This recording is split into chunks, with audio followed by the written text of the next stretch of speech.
Hello, welcome. My name is Sharon, and I am so glad you have found me here because I have big news. As of March 2019, VIPKID has once again changed how we do the application process, more specifically changed how we're doing the certification process with the mock classes. So now you can certify for 2 levels by doing 1 mock class.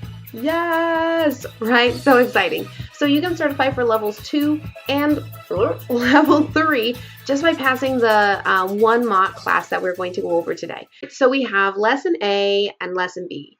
You need to prepare to teach both of those. Your mock class mentor will choose which one you're going to teach, and so you don't want to be caught off guard. What? Kite and doll? No, right? Just prepare for both of those, and then you won't have to feel any anxiety when you're in your mock class. You won't feel as much anxiety. Those both are interactive slides, so you're going to need to physically move things around and model that for the students so they can do it as well. At the end of this, you will be certified to teach static and interactive lessons. So it's once you've figured out how to do the interactive ones, then the static's a piece of cake. You just don't move as much. So just FYI, that will be the case. Whenever you pass that successfully, again, it might not happen the first time. It might take a couple tries. I will link to a video that goes over some more of the details about that. But whenever you pass it, you're ready to teach 2 different levels. And the majority of the VIPKID students are in levels 2 and 3. So that is opening up a huge pool of students for you to be available to teach. Of course, you can still certify to teach other levels after by submitting demo videos, but this is big news, so right off the bat, you won't have to wait as long for students because you'll have more students that can book your classes. So exciting, I know. So let's just jump into it. We're going to go slide by slide, and I'm going to show you exactly how I would teach this lesson. First and foremost, there are lots of different ways you can teach this class. There are some hard and fast things that we have to do, and so I'll go over what's important, and I'll show you exactly how I would do it, and then you can take that and give it your own spin. So you don't need to become me or anybody else that you see showing you how they teach these lessons, but I want to give you an idea of some good things that I have seen working with my students that I do time and time again.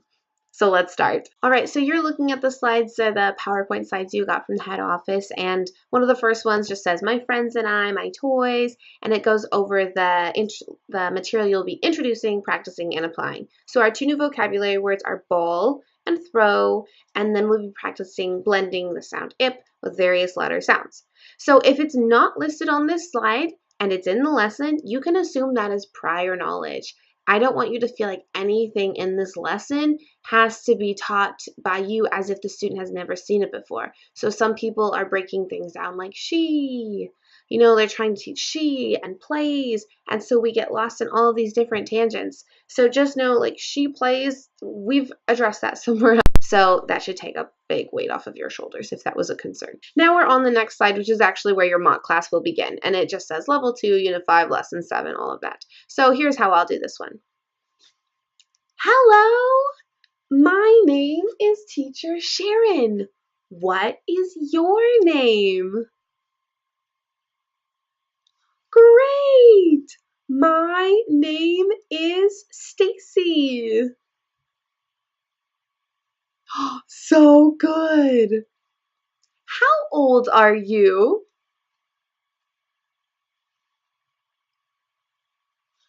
Yes, I am 5.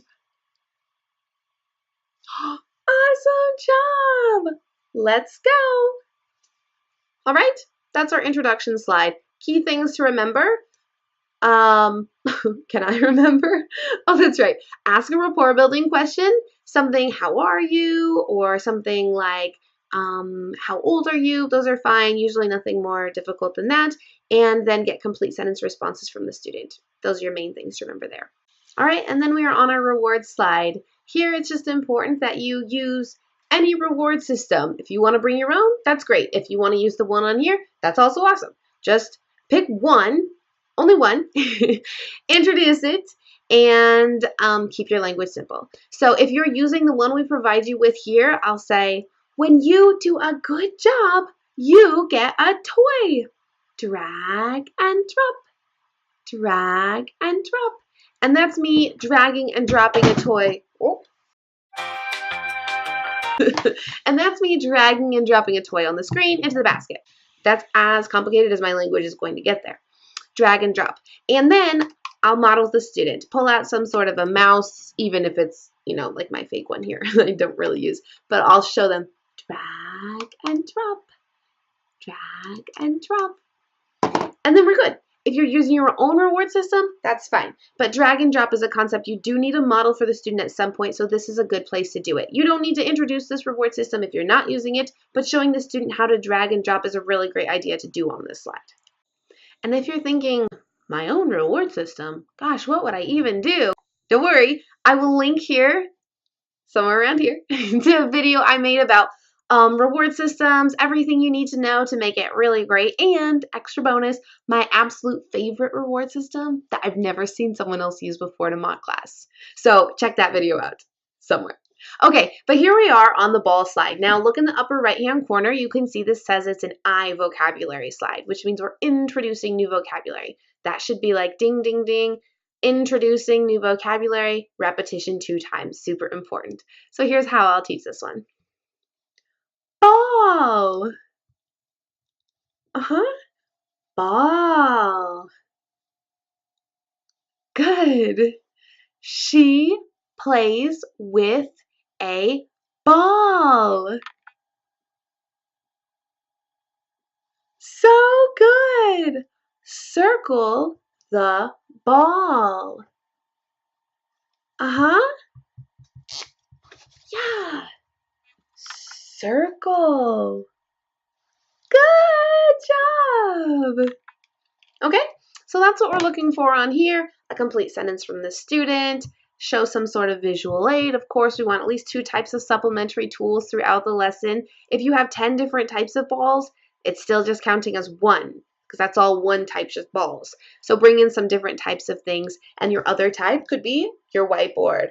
And that I will use to show people or show the students the directions so that I don't have to do it on the screen. If they're really confused, then I'll do it on there, but I want to give them all the clues I can so I don't have to do it on the screen. The next slide, we have the boy and the girl both holding the balls, and at the top right, it says it's a P vocabulary slide, which means we're practicing with the vocabulary words, where the I slides are like I do, the P slides are like we do. So the student should be responding to questions, practicing, demonstrating they understand that language.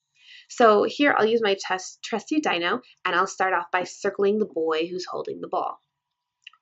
What does he play? He plays with a ball. Wow, Stacy, what does he play? Again, circle the boy holding the ball. Yes, so good. Circle the picture of the girl with the ball. What does she play? Yeah, she plays with a ball.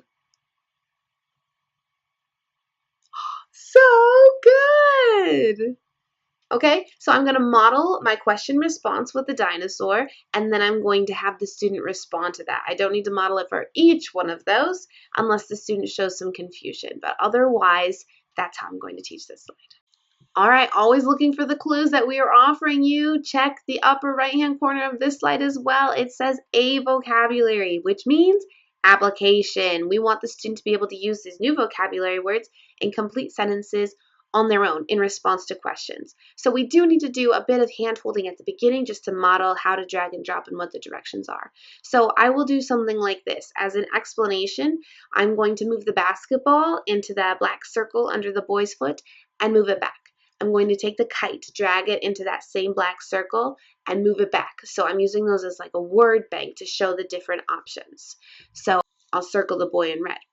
He plays with a kite, or he plays with a ball. Drag and drop. Good. What does he play with? Yes, excellent. Circle the boy with the kite shadow. He plays with a kite, or he plays with a ball. Which one? Yes. What does he play with? Good job! Circle the guy in black. What does he play with? Yes! Drag and drop.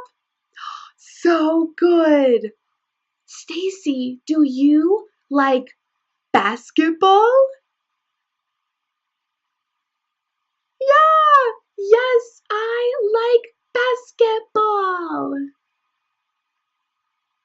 Awesome job! So that's kind of the gist of what we're going for here. You can see even throughout this slide, I'm gradually pulling away my help so the student can do more and more on their own. I shouldn't have to over model and slow things down. Adapt to your student if they're going ahead. Don't pull them back. Move with them and have the student respond to those questions. Extension is something important I want to get on this slide so the student can tell you, I like basketball, or something that's like one step not necessarily more difficult, but removed from the lesson here, so we're not just teaching what's on the slides, and that'll make sure that the lesson is engaging. Moving right along. All right, next one says I-Verb at the top, so we know that means we're introducing a new verb, which is throw. So we'll do it something like this. Throw. Throw. Awesome. Circle the picture. She throws. Yeah, they throw. Awesome. And that's pretty much it. What you should listen for on this slide is mistakes this student might be making, especially leaving off the final S. If that happens, then I will just simply demonstrate what I want the student to say. She throws. Great. So you don't need to say like, oh, almost, not quite, any of those extra things. Don't worry about those. Just keep it clean and simple. Model what you do want for them to say and make sure that they repeat that back. Now we are on to the P-Verb slide, which again is practicing. I like to start off by doing the wrong thing so that I can demonstrate the directions and help kind of guide the student to what I do want them to do. So I will circle the picture of the guy kicking the soccer ball. He throws? Yes or no? No! Circle, he throws. Yeah, great! He throws. Awesome. That'll be a good way to help guide the student to circle the pictures and not just circle the words. Up to this point, we've just been talking about the words a lot, and that's also a fun opportunity for the student to show you that you're wrong, which is always super fun when the kids get to feel like they're smarter than me. A verb is the next slide, so we're applying the new verb throw/throws, right? And so I will start this one with a similar method to what we did on the last drag and drop slide. I'm moving throw down to the blank and back up. Throws goes down to the blank and back up. And so I'll start like this. She throw or she throws? Which one? Drag and drop. Yes! She throws. Great! Circle the boy in the middle. I throw or throws. Drag and drop. Good! I throw. Yes. He throw or throws? Great! He throws. So good. Okay? Filling in the blank, showing them what to do without having to do the whole thing for them. Don't just read all the answers for the student. Let them think about it. Let them do the dragging and dropping there. And now we are on to, look at the very top again, I-Phonics is the next slide. Introducing new phonics. That means I want you to start with that little ball in the middle. There are a million different ways to do a blending activity. Maybe you're just drawing the lines on the slide. Maybe you're just showing it with the whiteboard, you know, you're drawing all your letters on there. You sure can. Moving magnetic letters, I've tried them all. I just kind of like the simplicity of the hand gestures, and usually the student will do those gestures with me as well, which is always a win for that educational TPR. So this is how I'll do this slide. IP. Z. IP. Zip. Yeah. IP. Rip. Ip. Sip. Ip. Hip. Awesome job. All right, so you can see that I started that one with IP in isolation. Again, when we're in an introduce slide, that means we need to get the repetition there. That's the new content. So just get IP in isolation once before blending it with all the other sounds. Look at you. You made it all the way to the free talk slide. Are you kidding me? So now we're getting some extension in here. They have some suggested questions at the bottom. So what do you do with the ball? And I throw a ball is what we're trying to get here. And so I can say, what do you do with a ball? Yeah, I throw a ball. Good. What does, and I'll circle the guy in the ball. What does he do with a ball? Yeah, he throws a ball. Good. Circle everybody with the ball. What do they do with a ball? Great job! You are so smart. And now you've made it to the very last slide of the lesson. You're a rock star. I'm super proud of you for doing this. So this is how I end my class. Wow, Stacy, you did an awesome job today. You got 5 toys. So this is where I'll go back to that reward system and kind of recap what we got. If I'm using my own reward system, then I'll pull that out. You got 5 stars, 5 whatevers. Great work. I will see you next time. Goodbye. And so that's kind of how we'll just end the class, recapping whatever they did well and making sure that we get a chance to say goodbye so it's not totally abrupt.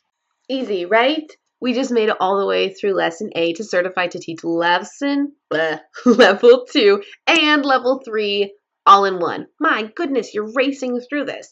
And you also need to be prepared to teach lesson B. Don't forget. So I will link somewhere to the video that I have made for the slide-by-slide steps for lesson B. So you're not totally surprised when your mock class mentor might ask you to do lesson B as opposed to lesson A. So go check out that video as well. Now, as of February 2019, again, lots of new changes. If you have a referring teacher, you can get an express sort of pass through the application process. So if you're ready to apply as VIPKID, but you don't have a referring teacher yet, I can be that person for you. So I can send you the link to help you zoom through the application process, and better yet, I can answer any and all questions you have. I've been a mock class mentor since 2016. I have lots of insider tips, even more than I was able to share here, but lots of questions that I can answer to help you feel comfortable and prepared for these mock classes, for your demo lessons, for whatever it might be, to get you prepared to teach those students. So here's my referring link. It's SHARO0001. And if you enter that when you apply, then we will be connected like best friends, and I'll be able to track your progress and help you through the application process. If you have any questions you'd like to email me about, then here's my email address, SharonLT87@gmail.com. So again, feel free to send me any questions you have. If you're concerned or feeling nervous, I'm here for you. I've been there. I get it. And finally, I will put a link to apply in the information to the video below if you just want to go straight to that link and apply to VIPKID. Okay? If you found this video helpful, please subscribe to my channel. Share the videos with other people that you know that might be applying and also feeling a little bit nervous. You guys are going to do great. I have full confidence in you. Reach out to me if you need anything at all. Thanks, guys. Have a great one.